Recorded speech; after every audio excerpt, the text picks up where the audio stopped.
Assalamualaikum warahmatullahi wabarakatuh. Saya Iren dengan NIM 23650024 kelas A.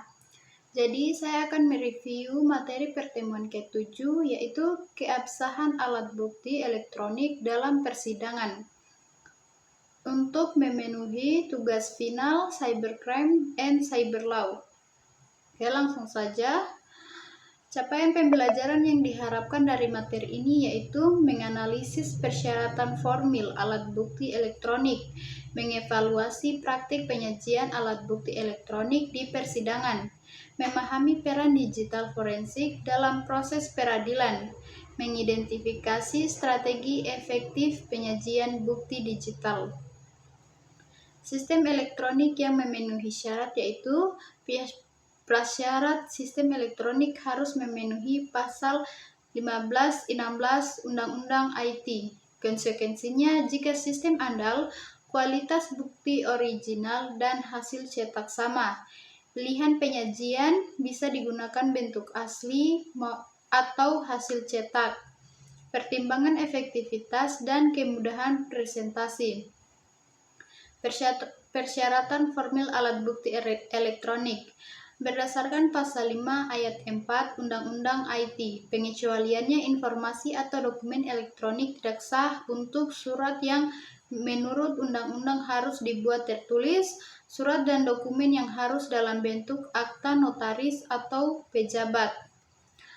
Berdasarkan pasal 43 Undang-Undang UU IT, ayat 3, penggeledahan atau penyitaan sistem elektronik harus dengan izin Ketua Pengadilan Negeri.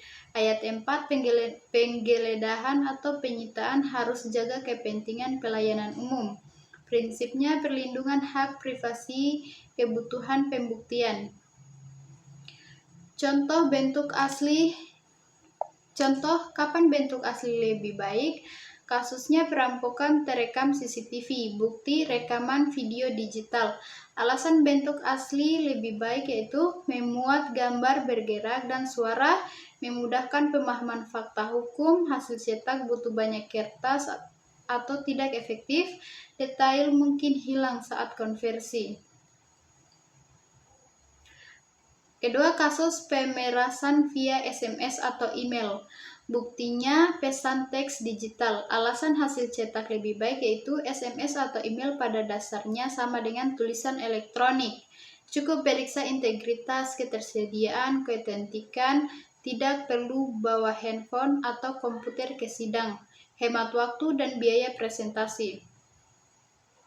Digital forensik dalam rantai pembuktian. Ada legalitas, integrity, examination, admissibility. Conception of custody atau rantai penyimpanan. Definisinya dokumen lengkap perpindahan bukti dari temuan sampai sidang. Tujuan, jamin bukti tidak diubah, rusak, atau digantikan. Dokumentasi, siapa, kapan, di mana, mengapa, bagaimana bukti dipindahkan. Konsekuensi, chain of custody, rusak, sama dengan bukti mungkin tidak diterima.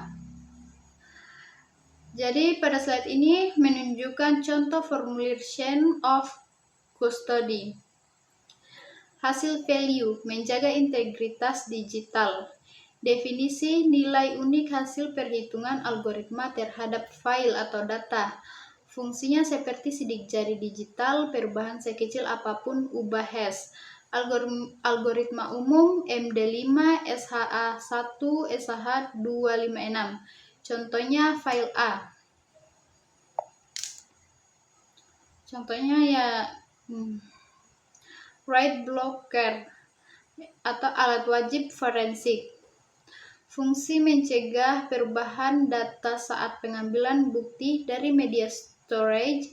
Prinsipnya read only access. Jenisnya hard write blocker, soft write blocker. Contohnya Tableau Forensic Bridge, WebTech Forensic Drive Doc. Teknik pengumpulan bukti elektronik. Ada live acquisition, pengambilan dari sistem aktif atau memory proses. Data accession, pengambilan dari media storage mati. Network acquisition, pengambilan dari traffic jaringan. Cloud acquisition, pengambilan dari layanan cloud. Tantangan bukti cloud computing, yaitu lokasi fisik tidak pasti, multitenansi, regulasi lintas negara, akses terbatas. Studi kasus, bukti dari media sosial. Kasusnya ujaran kebencian di Twitter, buktinya tweet, retweet, like, and reply. Tantangannya akun bisa dihapus, konten bisa diedit. Solusinya screenshot dengan timestamp, permintaan data ke Twitter. Peran aksi ahli digital forensik. Kualifikasi, sertifikasi, pengalaman pendidikan. Tugas dalam persidangan yaitu jelaskan metode pengumpulan dan analisis bukti, integritas bukti, terjemahan istilah teknis ke bahasa hukum, jawab pertanyaan jaksa atau pengacara atau hakim.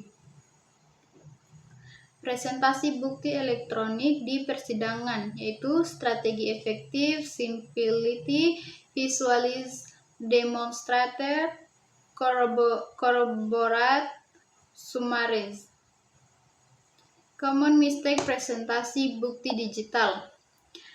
Jargon overload, chain of custody lemma, tool dependency, ignoring metadata, presentation format.